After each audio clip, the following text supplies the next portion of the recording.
Assalamualaikum warahmatullahi wabarakatuh. Perkenalkan, nama saya Muhammad Kadafi, NIM 1930106031. Baik, pada kesempatan kali ini saya akan menjelaskan apa saja yang berhubungan dengan yang namanya sistem sirkulasi. Sebelum masuk ke dalam materi intinya, kita harus ketahui dulu apa itu sistem sirkulasi. Nah, sistem sirkulasi ini juga disebut dengan sistem transportasi. Nah, arti sirkulasi ini ialah membawa segala bentuk hasil zat metabolisme tubuh, baik itu enzim, mineral, oksigen, nutrisi, dan karbon dioksida. Apapun bentuknya yang dibutuhkan oleh tubuh itu dibawa oleh namanya sistem sirkulasi. Oke, kita masuk ke yang pertama, itu fungsi dari sistem sirkulasi. Yang pertama yaitu sebagai transportasi. Transportasi maksudnya di sini seperti yang dikatakan tadi, membawa segala bentuk zat atau nutrisi yang dibutuhkan oleh tubuh. Oleh karena itu darah yang ada di sini itu membawa berbagai bentuk zat seperti nutrisi. Ini juga ada oksigen yang diikat oleh hemoglobin, diedarkan ke seluruh tubuh. Nah, kemudian yang kedua adalah penjaga suhu tubuh.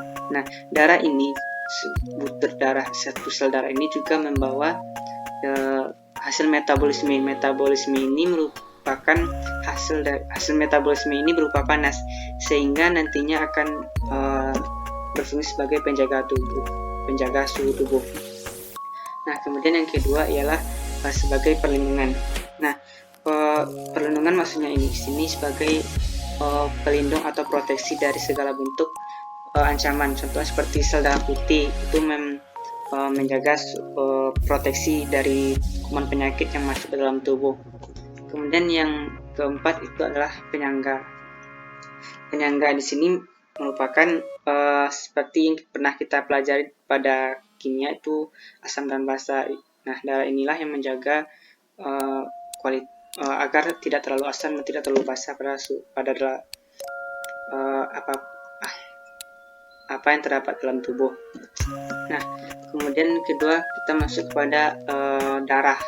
Darah itu sudah biasa kita kenal dalam kehidupan sehari-hari.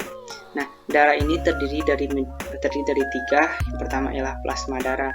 Nah, plasma darah ini berupa cairan kuning yang bening dalam tubuh. Kemudian ada sel darah. Sel darah ini terdiri dari tiga, itu sel darah merah, sel darah putih, dan keping darah atau trombosit. Kemudian ciri-ciri darah. Darah ini lebih kental dan berbau khas. Nah, jika dibandingkan dengan air, darah ini lebih kental, dan kalau dialirkan mungkin air lebih dulu mengalir daripada darah. Ini memiliki bau yang khas, tergantung dari apa yang kita makan, karena di sanalah terletak nutrisi bagi tubuh. Kemudian pH-nya 7,35 sampai 7,45. Nah, ini terletak antara tidak terlalu basah. Ini basah tapi tidak terlalu basah, dekat dengan netral. Kemudian warnanya itu bervariasi. Nah, seperti yang kita ketahui tadi, sel darah itu ada tiga: sel darah merah, sel darah putih, dan keping darah. Sel darah merah tentunya berwarna merah, dan yang sel darah putih ini berwarna putih. Oke, selanjutnya ialah plasma darah. Kita bahas satu-satu. Nah, untuk plasma darah ini yang terbagi menjadi dua, yaitu protein plasma dan bahan campuran kompleks. Yang pertama, protein plasma.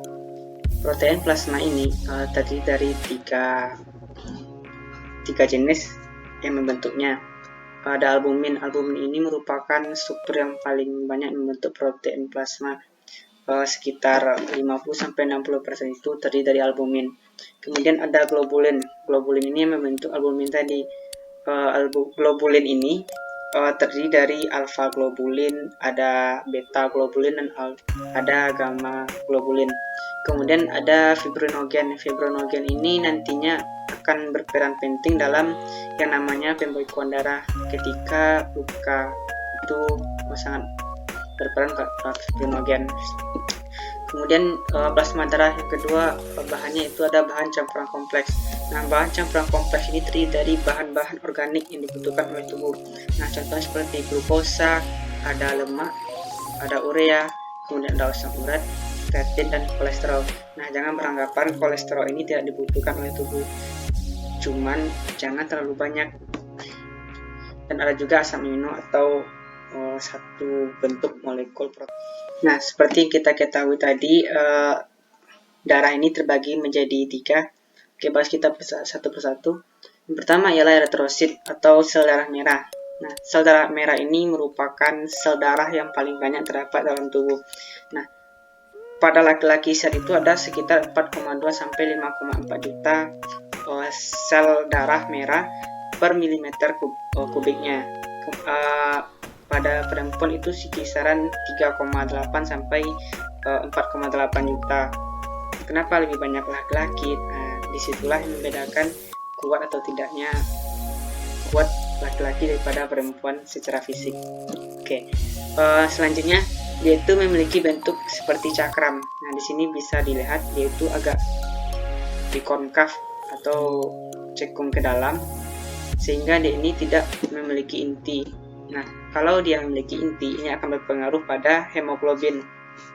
Dia ini akan terus membelah hemoglobin yang ada di sini. Dia itu akan terus membelah. Kemudian yaitu bersifat elastis dan fleksibel. Kenapa bersifat elastis dan fleksibel?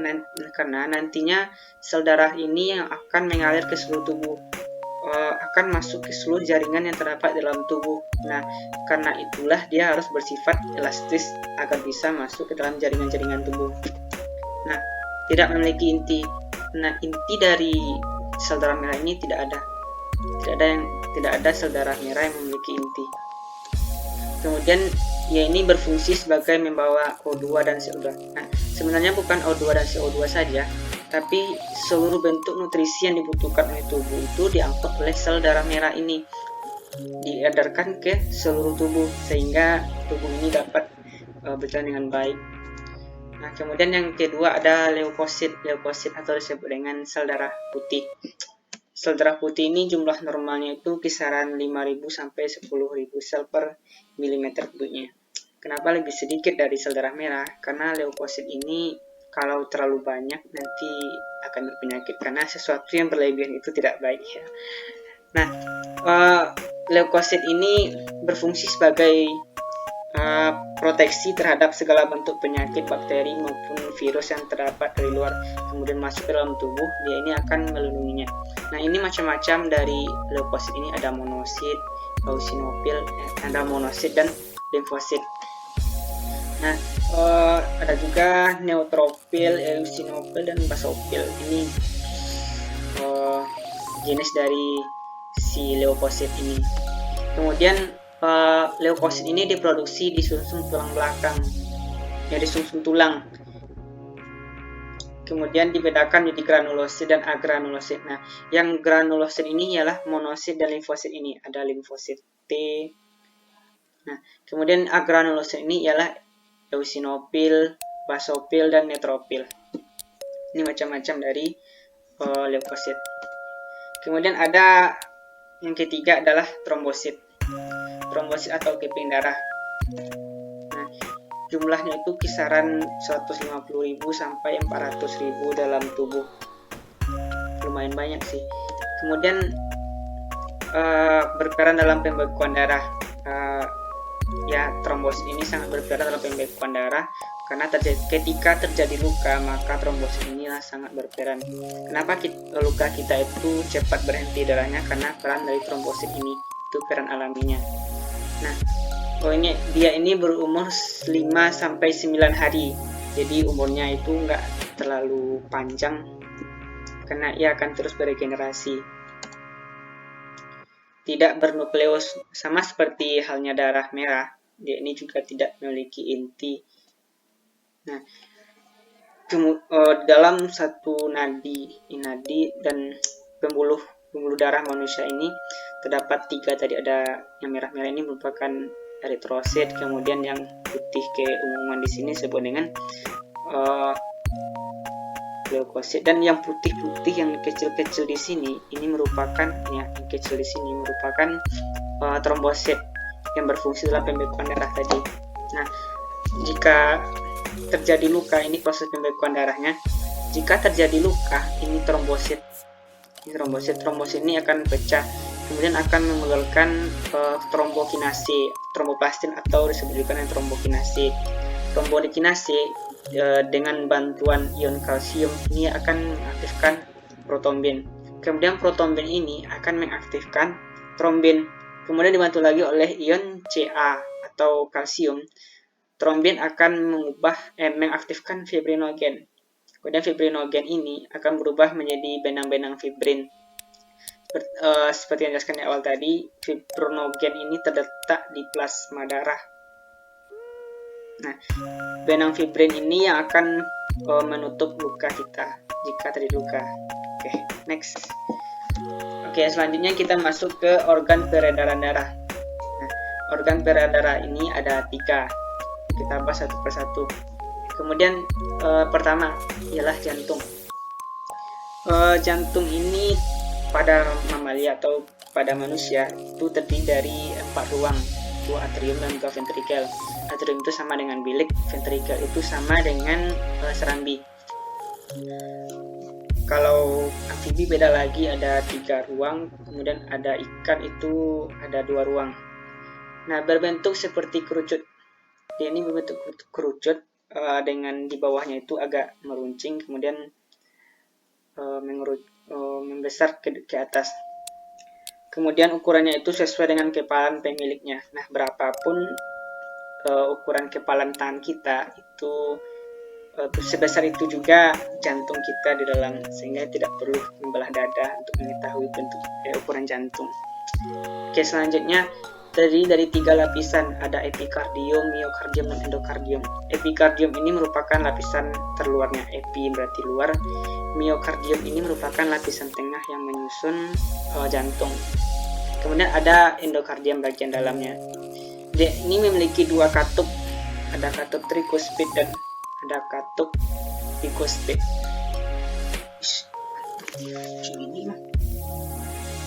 Nah, kita masuk ke dalam struktur dari jantung. Di sini dapat terlihat gambarnya. Jantung manusia itu berbentuk kerucut tadi seperti yang disebutkan. Kemudian dia itu memiliki 4 ruang, ini atrium kanan, ini ventrikel kanan, ini atrium kiri, dan ini ventrikel kiri. Nah, terdiri 3 lapisan. Ini lapisan 1 epikardium, miokardium, dan endokardiumnya. Kemudian memiliki 2 katup tricuspid dan katup bicuspid atau mitral. Nah, tricuspidnya ini ialah memisahkan atrium kanan ini dengan ventrikel kanan, itu disebut dengan katup tricuspid, 3 lapisan. Kemudian antara ventrikel kiri dan atrium kiri ini dipisahkan oleh katup bicuspid. Nah, ini adalah struktur jantung. Ini merupakan pembuluh darahnya, nanti kita akan bahas. Nah, ini disebut dengan pembuluh darah. Pembuluh darah itu juga dibagi menjadi 3. Yang pertama ya arteri. Arteri ini pembuluh darah yang membawa darah itu meninggalkan jantung. Terdiri dari aorta dan arteri pulmonalis. Nah, aorta ini membawanya dari keluar dari jantung, kemudian arteri pulmonalis ini yang membawa keluar jantung menuju ke pulmo atau paru-paru. Terletak di dalam tubuh. Nah, arteri ini terletak dalam tubuh karena kalau terjadi luka, darahnya itu akan muncrat. Paling terluar dari arteri ini ada di tangan ini. Nah, jika ingin merasakan nadi bisa diletakkan di sini. Kemudian ada di sini. Kontraksinya itu kuat. Kenapa kuat? Karena arteri ini yang membawa ke seluruh tubuh, maka harus kuat pada bagian aorta. Kemudian kontraksinya kuat itu menuju ke paru-paru. Nah, kemudian ada pembuluh kapiler. Kapiler ini merupakan pembuluh yang menghubungkan antara arteri dengan nanti satunya lagi itu vena. Disinilah tempat terjadinya pertukaran darah dengan cairan. Pembuluh kapiler ini nantinya juga akan menyerap makanan dari usus. Segala bentuk nutrisi yang ada dalam tubuh ini terletak di kapiler lah yang melakukan perannya di sini. Kemudian ada pembuluh vena. Nah, vena di sini ialah pembuluh yang membawa darah kembali ke jantung. Nah, dari seluruh tubuh ada vena superior itu membawa darah dari bagian atas, seperti kepala, leher, bagian-bagian atas. Kemudian vena cava inferior ini membawa darah kembali ke jantung yang berasal dari bawah, dari bawah jantung, maksudnya dari contoh seperti kaki, alat perut, pinggang ke bawah. Kemudian letaknya itu di permukaan tubuh. Nah, jika terjadi luka, vena inilah yang mengalami luka seperti yang kita alami pada biasanya. Darahnya itu tidak akan muncrat keluar karena ia itu mengandung karbon dioksida. Kemudian vena inilah yang terluka namun tidak akan muncrat. Nah, selanjutnya ini ialah pembuluh darah. Ini ialah vena, pembuluh vena. Ini ialah pembuluh arteri. Nampak bedanya? Ini jaring otot-otot yang penyusunnya, jaringan penyusunnya histologinya. Ini endotelium, ada otot polos. Ini ada jaringan ikat. Ya, nah yang di sini yang kecil-kecil di sini ini merupakan kapiler yang menghubungkan tadi antara vena dengan arteri. Oke, next. Nah, bagaimana mekanisme dari peredaran darah manusia? Nah, peredaran darah manusia ini terbagi menjadi dua. Ada peredaran darah pulmonalis atau kecil. Kenapa pulmo? Karena ia melewati yang namanya paru-paru. Kemudian peredaran darah sistemik atau besar. Kenapa disebut sistemik? Karena ia tuh melalui seluruh tubuh manusia. Nah, ini peredaran darah kecil. Nah, darah dari vena cava superior, inferior, dan inferior superior tadi masuk ke yang namanya ventrikel.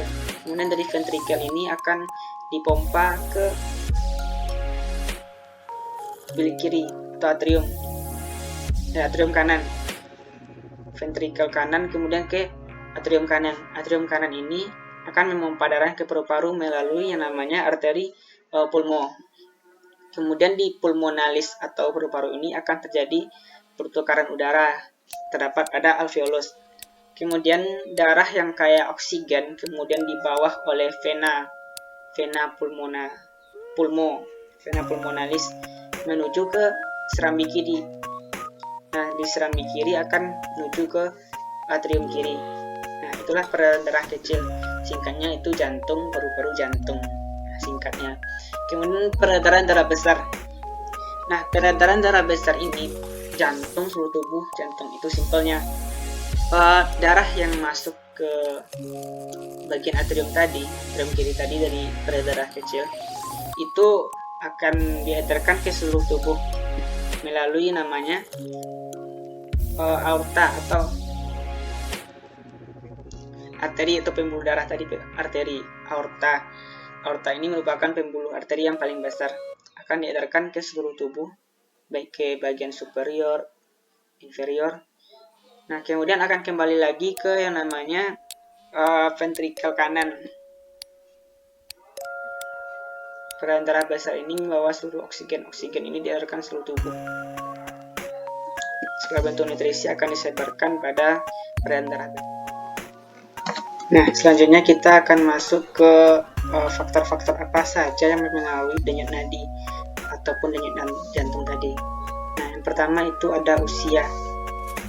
Semakin tuanya seseorang itu, maka denyut nadi atau denyut jantung itu akan semakin berkurang. Karena itu tahulah usia.